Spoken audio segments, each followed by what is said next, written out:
भाविक हो, मागील अध्यायामध्ये आपण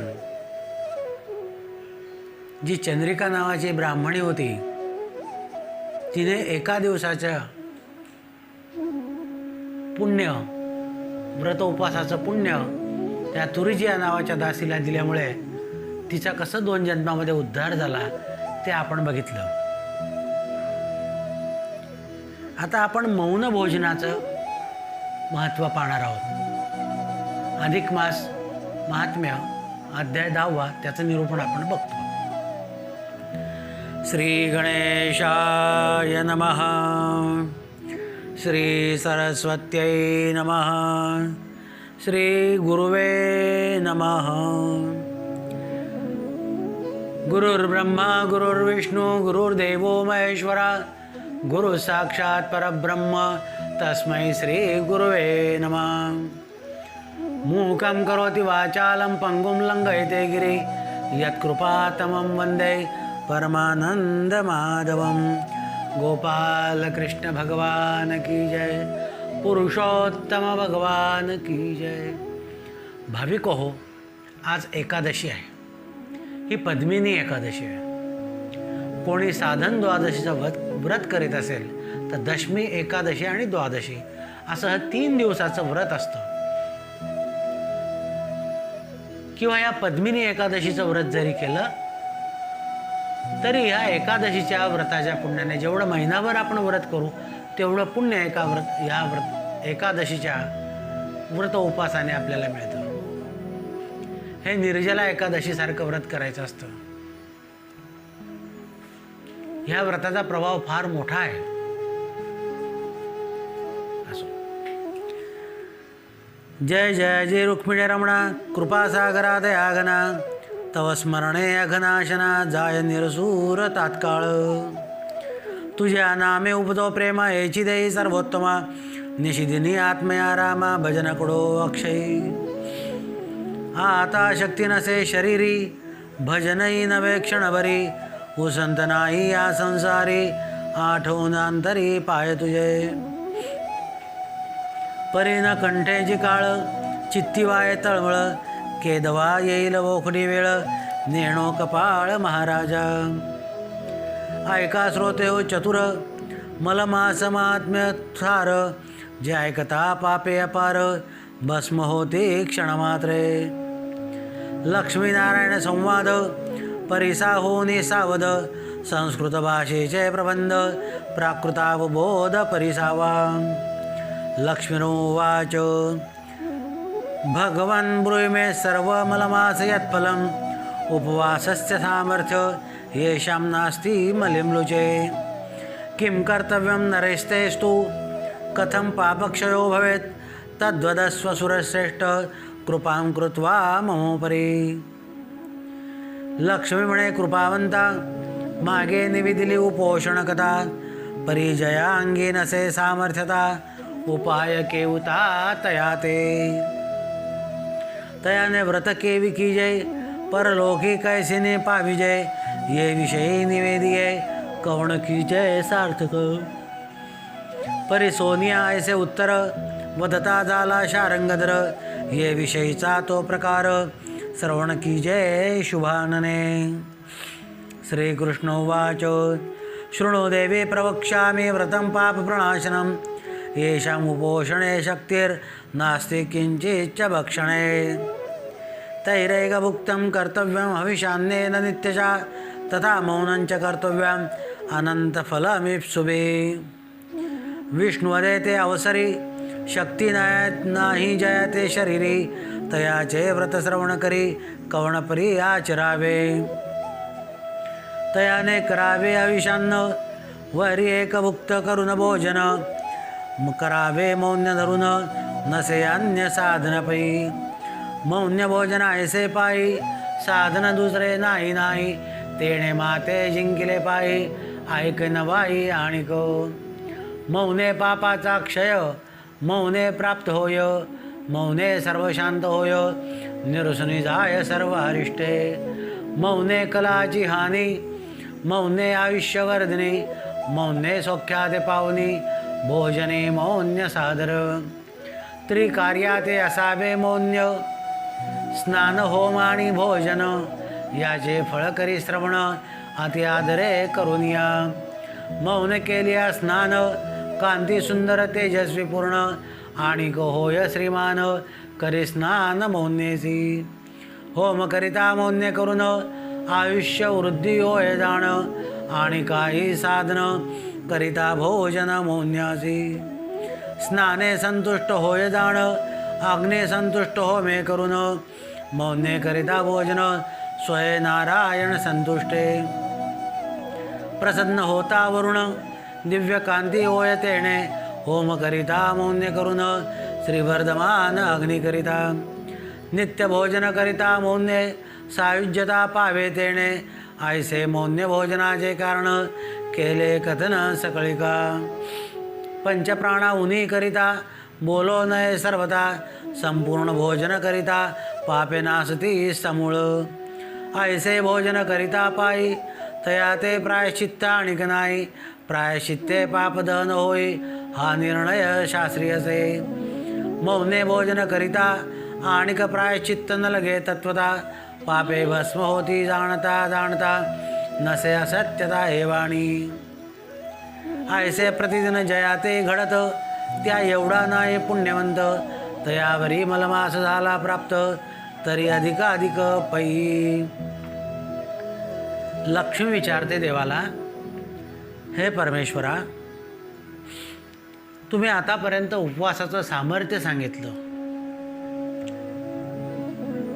पण आता ज्याची शक्ती नाही आहे की उपवास करू आपण, अशी शरीराला ज्याची शक्ती नाही, सामर्थ्य नाही, मग अशा व्यक्तीला कशा प्रकारे पुण्य प्राप्त होईल, त्याने काय करावं देवा? तेव्हा देव सांगतायत, म्हणजे ऐक लक्ष्मी, ज्याच्या शरीरात शक्ती नाही अशाने काय करावं? हविषान्न खावं. एक भुक्त खाल्लं फारच चांगलं, परंतु हविषान्न खावं आणि भोजन करताना मौन धरावं. बघा, आपले पूर्वीपासून शास्त्र असं आहे की जोपर्यंत पाच घास होत नाही तोपर्यंत मौन धरायचं असतं. गुरुचरित्रामध्ये याचं फार मोठं आख्यान आलं आहे. अनेक निरूपणामध्ये गुरुदेवांनी त्याचं फार विश्लेषण छान केलेलं आहे. तसं हे मौन भोजनाचं आहे. जर आपण भोजन करताना मौन बाळगलं तर प्रथमतः अन्न नीट पचतं. बोलताना जी हवा आत बाहेर जाते ती आत बाहेर जात नाही, त्याच्याने ठसका लागत नाही. म्हणजे प्रकृतीच्या नुसार सुद्धा, विज्ञानानुसार सुद्धा मौनाने भोजन केलेलं अतिशय उत्तम असतं. आणि ते घास 32 वेळा चावला जातो, त्याच्यात आपली लाळ मिक्स होते आणि पचन चांगलं होतं. मग ज्याचं पचन चांगलं त्याचं आरोग्य चांगलं. म्हणून मौन भोजनासारखं साधन नाही म्हणले दुसरं. आता मौनाने पापाचा क्षय होतो. बघा, कोणाला बोलायची जर सवय असेल, 2 जण बोलतायत, मध्येच तिसरा बोलला, एखाद्या वेळेस विषय माहीत नसताना बोललं जातं, त्याच्याने कलह घडतात, वाद वाढतात. एखाद्या वेळेस आपल्याला त्याचं मत मान्य नसतं, परंतु तरीसुद्धा आपल्याला बोलावं लागतं. तर अशा वेळेस मौन बाळगावं. जर आपल्याला साक्षात द्यायची नाही एखाद्या ठिकाणी, काही लोकांचं असं असतं की गृहीत धरतं आपल्याला, तर त्यावेळेस नुसतं मौन करावं आणि हसून द्यावं. म्हणजे त्याच्याने कलहसुद्धा होत नाही. कलह होत नाही, वादविवाद होत नाही, माणसं दुरावत नाही. म्हणजे मौनाने फार लाभ होतात. मौनाने कलहाची हानी होते.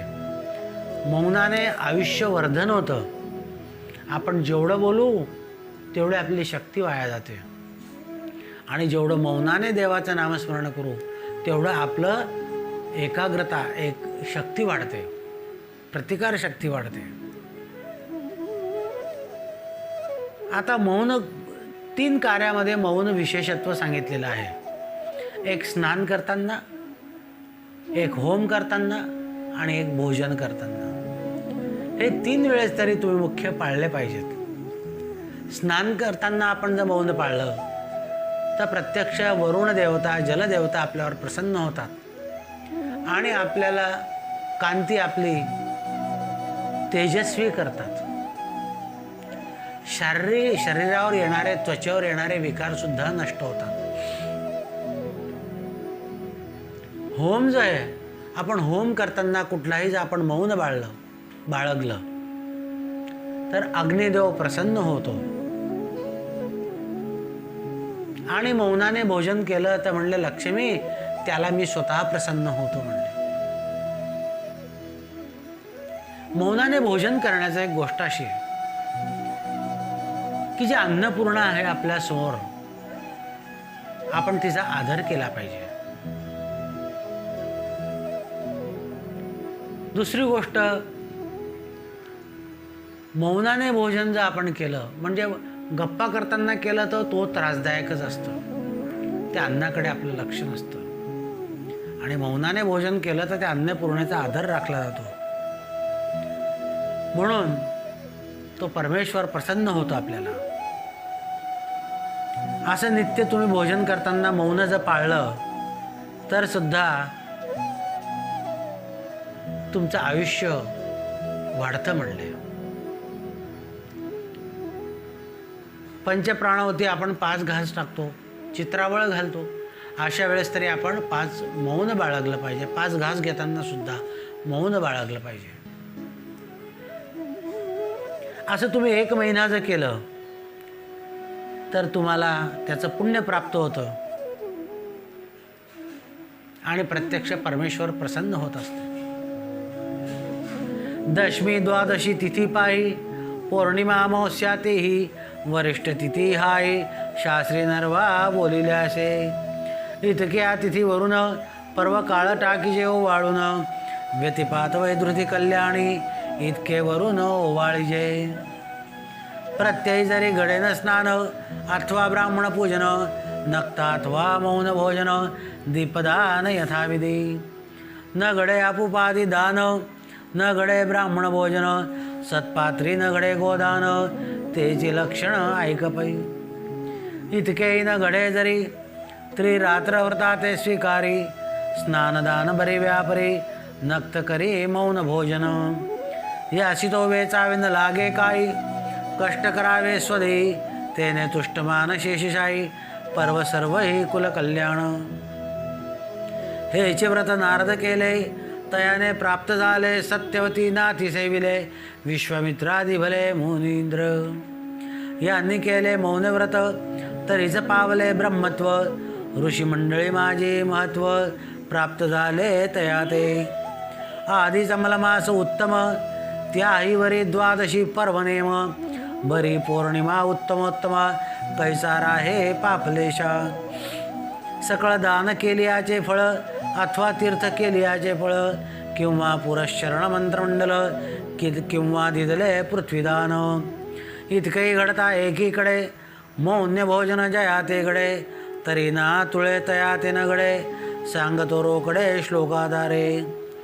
सर्व फलांच्या मौनेन, तिथी नक्षत्रयोस्तदं, इष्टातूर्तफलं तस्य, मलमासे तु मौनता.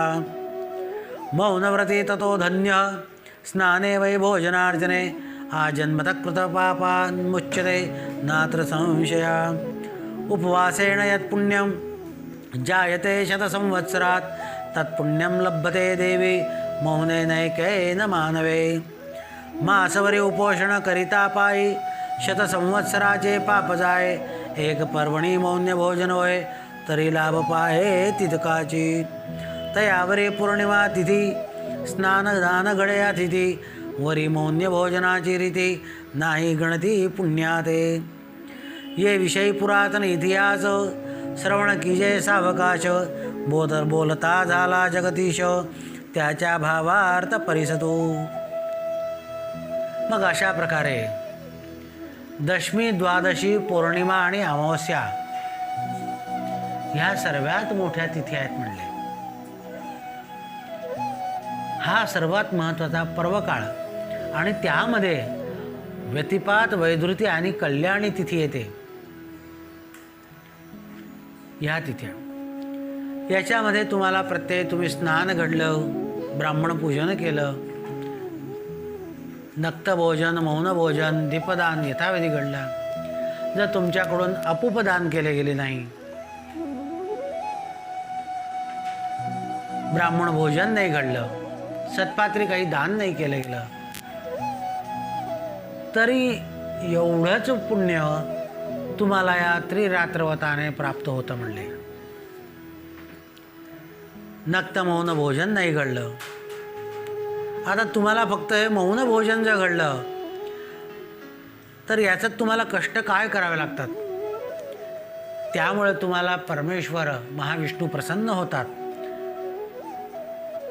आणि तुमच्या कुळाचं कल्याण होतं.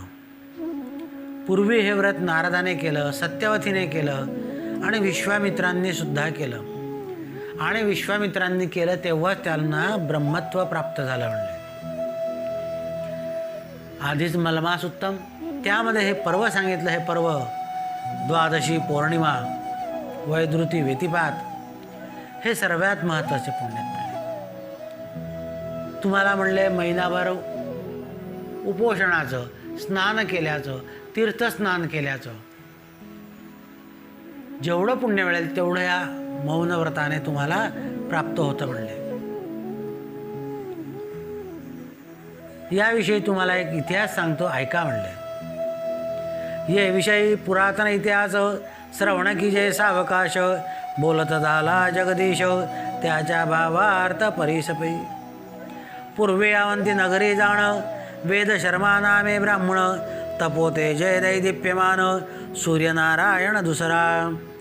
स्वाध्यायी नित्य रस्यासे, दुष्ट प्रतिग्रह कोणाचा नसे, स्वधर्माचरे काळक्रमितासे, लोलंगता नसे निजांगी. निरासता निरहंकारी, मत्सर कवणा तेही न करी, प्राणी मात्रा ते कृपा करे, आपल्या परी जीव मात्रे. तव प्रवर्तला मलमास, ब्राह्मण चिंता करी रात्रंदिवस, मणी पदरे संचय नसे धनास, वाटे अव्यास धनाचा. तयास उपवास कीजे, उपाय कीजे कवण, भिक्षा मागता न मिळे कण, कोणी न देती वस्त्र जीर्ण, मग द्रव्य कोठून प्राप्त होई. फुकाचे न मिळे तक्रपाणी, हे तव सोलीय दुःखाची करणे, पूर्ण दरिद्र कृपे करुनी, दिदले मजला गुणी भगवंते. जरी कष्ट व्हावे शरीर, तरी शक्ती नाही अपार, उपोषण करावे निर्धार, तरी अन्नगत प्राण. क्षणभर न सतान्न, तात्काळ जाऊ पाय प्राण, पित्तक्षोभ होय तक्षण, या लागे उपोषण घडेना. ऐसी चिंता करिता हृदय, निज ध्यास बैसला जीवे, म्हणे पुण्यलेशे आमचे देवी, प्राप्त केवू होई शके. मुमुक्ष दशा दृढोत्तर, अंगी बाणता साचार, कृपाळू तो सर्वेश्वर, द्रवले अंतर तयाचे. स्वप्नी येऊन या श्री अच्युत, तया ब्राह्मणा ते संबोधिता, म्हणे मी सांगतो निश्चित, करी व्रत मौन्य तेव्हा. मौनेचे करावे स्नान, मौनेचे कीजे हवन, मौनेचे साधावे भोजन, न लाग्यान साधना ते. परान्नाचा करी त्याग, मास मात्र नेम प्रसंग, उपरी उद्यापन यथासंग, त्रिणे श्रीरंग संतोषे. ऐसे स्वप्न होताची निशिते, येरूचा काटला सभोवते, म्हणे दृष्टांत दिला भगवंते, म्हणून हर्षाते निजमनी. मग प्रतिदिनी व्रत आरंभ, करिता झाला स्वयंभ, मौन्यव्रती अलभ्य लाभ, लाभला भला तयाते. प्रातकाळी नर्मदा तीरी, स्नानासे जातसे निर्धारी, मौनेची दसे माघारी, याचना न करी कवणाते.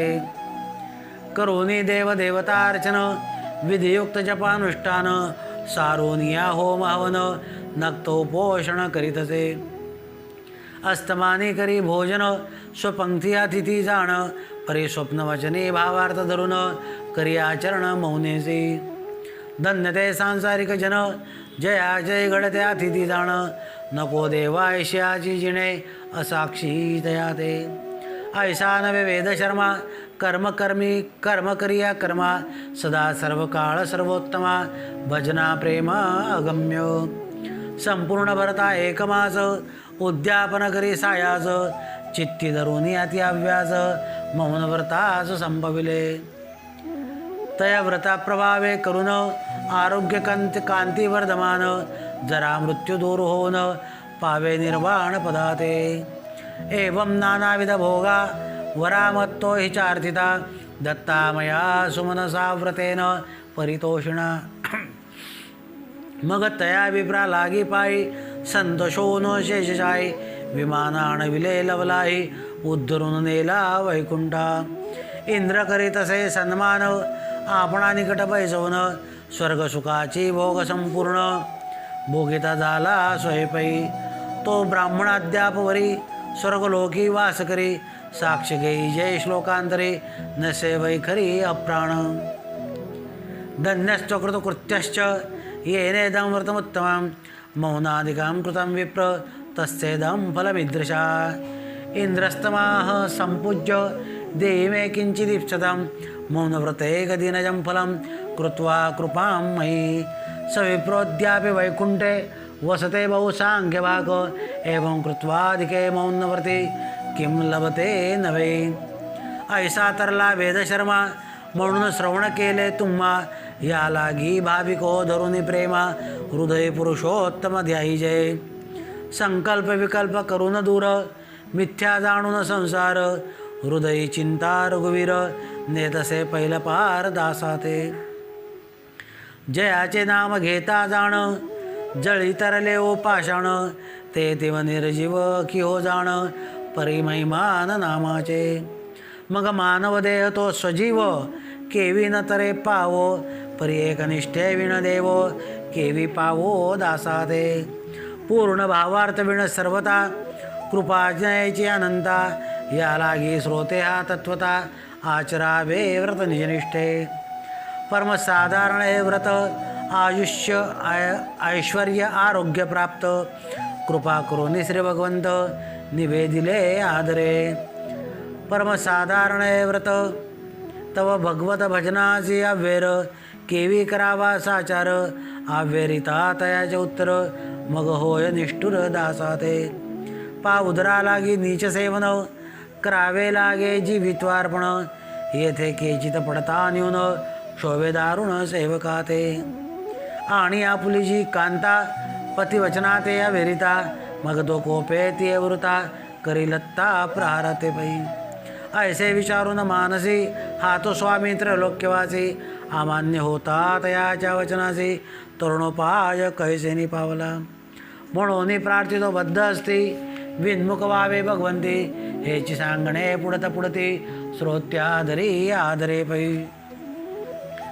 मग एक इतिहास तुम्हाला सांगतो म्हणले पूर्वी वेदशर्मा नावाचा एक ब्राह्मण होता गरीब ब्राह्मण होता आता तो अवंती नगरी म्हणजे पूर्वीची अवंती नगरी आताची पैठण नगरी आता तिथला तो ब्राह्मण नित्य म्हणले देवपूजा करायचा तपाचं तेज एवढं होतं की प्रत्यक्ष सूर्यनारायणासारखाच होता म्हणले स्वाध्यायी होता स्वधर्माच्या नुसार आचरण करत असा लोभीपणा त्याच्याजवळ नव्हता निरंकारी होता कोणाचाही मत्सर करत नव्हता प्राणीमात्रावर दया करत होता आता एक काय झालं की मलमास आला आणि तो आता चिंता करू लागला की हे परमेश्वरा मलमास आला आहे माझ्याकडून दानधर्म काही होणार नाही कारण की माझ्याजवळ पैसा अडका नाही आहे अरे देवा भिक्षा मागितल्यावर तर म्हणे कोणी एक कण देत नाही हा कलियुग आहे कोणी एखादा जुनं पुराणं वस्त्र सुद्धा देत नाही अरे फुकट काय तक्र पाणी म्हणजे ताक सुद्धा मिळत नाही बरं झालं देवा तू मला दारिद्र्य केलंस त्यामुळे तुझं नामस्मरण तरी माझ्याकडून होतोय परंतु देवा काय करू शरीराला कष्ट होऊ व्रत उपवास करू तरी शरीराला सामर्थ्य नाही कारण अन्नगत प्राण आहे मला तर म्हणले अगदी पित्त क्षोभ होतो, वेळेवर जर मला जेवायला नाही मिळालं तर पित्त क्षोभ होतो, प्रकृती खराब होते. आणि प्रकृती खराब झाली देवा तर मी कस काय तुझं नामस्मरण करू. शरीर माध्यम खलु धर्म साधारण. देवा काहीतरी कर की मला जेणेकरून पुण्य पदरी पडेल. चिंता करू लागला तो ब्राह्मण. आणि मग अशी त्याची चिंता पाहता परमेश्वर त्याच्या स्वप्नात आले, अच्युता. आणि त्या ब्राह्मणाला म्हणाले, बाबा रे, मी सांगतो तेवढं कर. तू मौनाने स्नान कर, मौनाने हवन कर आणि मौनाने भोजन कर. आता यासाठी तुला तर काही कष्ट करायचे नाहीत, फक्त मौन बाळगायचं आहे. परान्नाचा त्याग कर आणि मग तुला यथा सांग, तुझ्याकडे जशी शक्ती असेल तसं तू उद्यापन कर, असं परमेश्वराने त्याला स्वप्नात सांगितलं. आता प्रातःकाळी पडलेलं स्वप्न त्याने विचार केला की मलमास आलाय आणि मला प्रत्यक्ष परमेश्वराने स्वप्नात सांगितलेलं आहे, म्हणून मी आता देवाचा शब्दाचा अव्यय नाही करणार. म्हणून त्याने काय केलं, नित्य नर्मदेचं स्नान केलं, हवन केलं आणि मौनाने भोजन करण्याचा नक्त उपोषणाचा व्रत त्याने केलेला आहे. संध्याकाळच्या वेळी भोजन करायचं. भोजन करताना अतिथीची वाट पाहण्याची एक प्रथा आहे की आपल्या घरी कोणी अभ्यागत अचानक अयाचित कोणी येतो का. बघा, अयाचित जर कोणी आलं तर त्याला अन्न, त्याला काहीतरी भोजन घातल्याशिवाय सोडायचं नाही. जेवणाच्या वेळेत जरी कोणी आलं तरी त्याला आपल्याला जेवणाला बसवायचं आहे. अशा प्रकारे तो असाक्षी भोजन करत नसे, परंतु जसं देवाने सांगितलं त्याप्रमाणे तो करत होता. असा एक महिना झाला. त्याने यथाविधी त्याच्या शक्तीनुसार उद्यापन केलं. आता त्या उद्यापनामुळे, या महिनाभराच्या त्याच्या तपश्चर्येमुळे त्यांची कांती वर्धमान झाली. जरा मृत्यू म्हणजे म्हातारपण सुद्धा, प्रत्येकाला म्हातारपणाची काळजी असते आणि असणारच. परंतु त्याला जरा मृत्यू म्हणजे म्हातारपण आणि मृत्यूच्या या विचारातून, ह्या चिंतेतून देवाने मुक्त केलं. त्याला निर्वाणपद प्राप्त केलं. त्याने प्रत्यक्ष परमेश्वर त्याला प्रसन्न झाले. वैकुंठातून विमान आलेलं आहे आणि त्याला स्वर्गामध्ये घेऊन गेलेलं आहे. त्या स्वर्गात गेल्यावर इंद्राने सुद्धा त्याचा सन्मान केला. आपल्याजवळ बसण्याची जागा दिली, आसन दिलेलं आहे. अजूनही तो ब्राह्मण वेदशर्मा हा त्या स्वर्गसुखामध्ये आहे. असं फक्त मौन भोजनाचं, मौन स्नानाचं आणि मौनाने हवन केल्याचं पुण्य आहे. हे काही वैखरी म्हणजे वाणी जी आहे माझी ही खोटी नाही आहे. ह्या ग्रंथामध्ये लिहिलेलं आहे आणि तेच मी तुम्हाला सांगितलं आहे. हा संसार मिथ्या आहे. हा मायामोह प्रपंच आहे. ही सर्व माया निर्माण केलेली आहे परमेश्वराने. ह्याच्यात एकच सत्य, हाच ईश्वर आहे. तुम्ही सत्याने वागा, कोणाला दुखवू नका, कोणाचं मन दुखवू नका.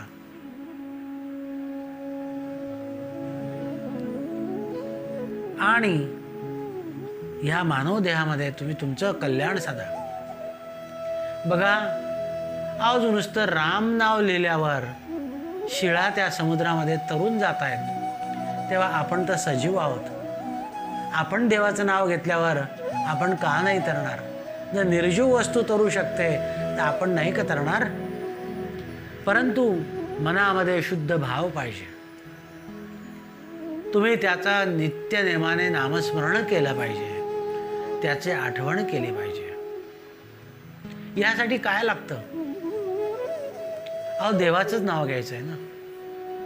बसता, उठता, निसता, झोपता, तुम्हाला जसं जमेल, काम करताना जसं जमेल, तसं तुम्ही त्याचं नामस्मरण करा. आपल्या मनामध्ये वाईट विचार येत नाही. बघा, मन चिंतित आहे, वैरीनं चिंती. मन जे आहे हे मन आपलं सैरभैर आहे. घटक्यात कुठे घटक्यात काय विचार करतं. म्हणून त्याला एका ठिकाणी आणण्यासाठी नामस्मरण करा. म्हणजे आपल्या मनात वाईट विचार येणार नाही, चिंता येणार नाहीत आणि मन आपलं सदोदित सकारात्मक ऊर्जा देईल. रामदासांनी मनालाच बोध केलेला आहे. का? अंतःकरण आणि मन हे दोन गोष्टी असतात. अंतःकरण सदा सर्व काळ पवित्र असतं आणि मन जे असतं हे चंचल असतं. म्हणून मनाला बोध केलेला आहे. म्हणून आपल्या मनामध्ये इतर विचार येऊ नयेत म्हणून नामस्मरण करायचं आहे. आणि असं काम करताना, असं तुम्ही काही करताना जर त्याचं नामस्मरण करत असाल तर त्याच्यामध्ये आपली एक प्रकारची सकारात्मक ऊर्जा प्रविष्ट होते. स्वयंपाक करताना केलं तर सकारात्मक ऊर्जा प्रविष्ट होते आणि आपल्याला आरोग्य मिळतं. अन्नपूर्णा प्रसन्न होते. फक्त भावार्थ पाहिजे. भावेविणं देव कधीही मिळत नाही. अहो, काय तुम्ही आपल्या घरामध्ये म्हणले ह्या पोटासाठी आपल्याला नीच सेवन म्हणजे हलक्या दर्जाच्या मनुष्याची सेवा सुद्धा करावी लागते. कसं आहे, त्याची चाकरी करायची, पोटासाठी त्याची चाकरी करायची, मग मोक्षासाठी त्याचं आठवण का नाही करायची. अहो, हा पोटासाठी देणार, तो आपल्या कुटुंबासाठी देणार, तो आपल्या सर्वांसाठी देणार आणि सर्व सृष्टी चालक तो आहे. मग त्याचं नामस्मरण करायचं नाही का? तो हा पालन करता परमेश्वर आहे, तो तारणहार आहे, मग त्याचं नाही करायचं का? अहो, आपली जी कांता असते म्हणले पत्नी, तिने जर म्हणले एखाद्या पतीचा वचनाचा म्हणले त्याग केला, ऐकलं नाही, तर तो पती तिच्यावर संताप करून सुद्धा तिला रागाने अध्वा बोलतो. हा तो त्रैलोक्याचा स्वामी आहे. त्याला तुम्ही फक्त भावनेने बोलवा, एक मनाने बोलवा, श्रद्धेने बोलवा आणि श्रद्धा असेल तरच फळ मिळते. म्हणून श्रद्धेने त्याचं तुम्ही नामस्मरण करा. हा त्रैलोक्याचा स्वामी आहे आणि त्याने दिलेलं वचन सुद्धा आहे. त्या वचनाचं तो पालन करतो. आपण सुद्धा श्रद्धेने त्याला आठवण करा. म्हणून तुम्हाला हात जोडून विनंती आहे, भगवंतापासून विन्मुख होऊ नका. त्या भक्ती मार्ग हा सर्वात सोपा मार्ग आहे. आज आपण मौन भोजनाचं महत्त्व पाहिलेलं आहे. आता उद्याच्या अध्यायामध्ये पंचपर्व जे आहे, 5 पर्व, त्याचं पर्वकालाचं पुण्य काय आहे, महत्त्व काय आहे ते आपण बघणार आहोत. इथे श्री स्वस्ति श्री अधिकमास महात्म्य ग्रंथ पद्मपुराणाचे संमत मनोहर सुत विरचित दशमोध्याय गुणा गोपाल कृष्ण भगवान की जय.